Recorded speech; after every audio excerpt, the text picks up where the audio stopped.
programming tutorial. In this tutorial we looked at drawing an oval and we used fill oval as well. What we're going to look at is an arc, which is a circle, and it can be an oval, and it depends on the dimensions. It's the exact same as an oval, only what it's got two extra integers, one for the start of the angle and one for the end of the angle. And so what we're going to do is create it. It's called G dot, and we'll use fill arc, and you can see it's got XY coordinates, width, height, and int start angle and int angle, the actual angle. And so if we go here and we do like 100,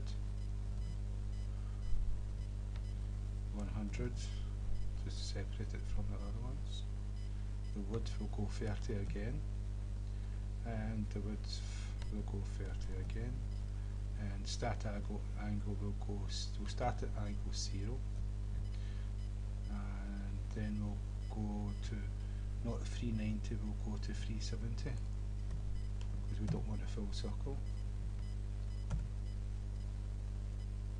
And so if we save and run a program, now we can move it down, but we've got a whole circle.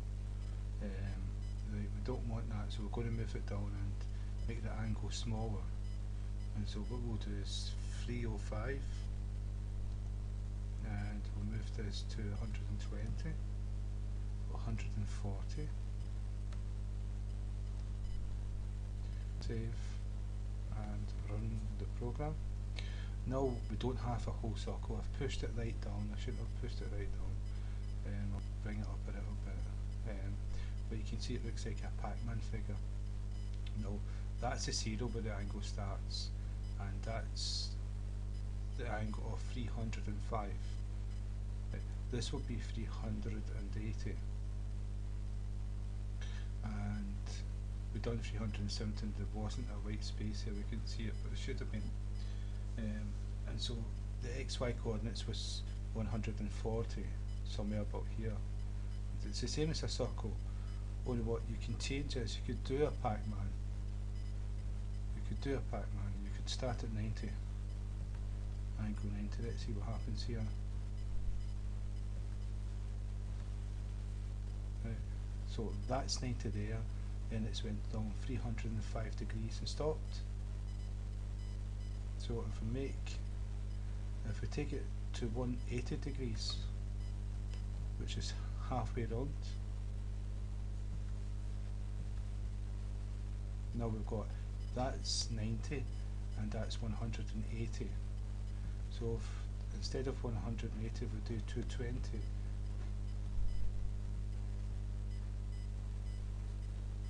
save and run the program. Now you can see it's went to 220. So we started at 90, and we start at 180, it will start here. So we start at 180, and it will start where I pointed to, and it will go right round 120 degrees. So it started at 180 and went right round 120 degrees. So that's an arc instead of a oval. So we created a circle like that, and we created a circle here because we've got the exact same width and height. Now if we change the width and height, we'll see we've got an arc of an oval. You can see that there. So it's an oval. We created the width longer, so it still went on to 220 degrees and stopped. So you can see what you can use this for. You can also use it for, if we, let me see, we start 180 and we go 108. But if we go like, let's say 10 degrees, so it's going to go to 190. So this should be like a pointed, like a pointer. So if we save, run the program. So that's where it started there. And best way to explain that, this is a part of the circle. And let's see, so it's 140, 140, 30. If we make it 30 again, maybe see it better. Okay, so it's a wee bit like an arm and a clock, and you can make that spin round a circle. Like every second it'll move at 1 degree, move 1 degree, move 1 degree, and that could be like for the seconds. Then you could have one for the minutes, a different colour, and one for the hours, and you could do a clock that way inside a circle. So there's many uses for an arc. You've also got the draw arc, where the outline of the arc will be drawn instead of to fill the whole arc with a colour.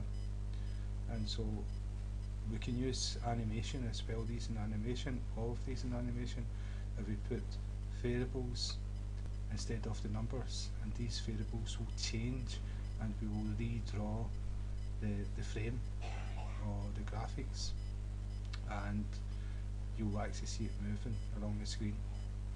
And we can attach a keyboard to it, a mouse to it, whatever we want to make it move. We can make it move automatic. So that's arc graphics, and I hope that's been of use. And again, if it's been of use to just one person, then that's me done my job. No, that's right. If one person gets help, then it's all been well. So thank you very much.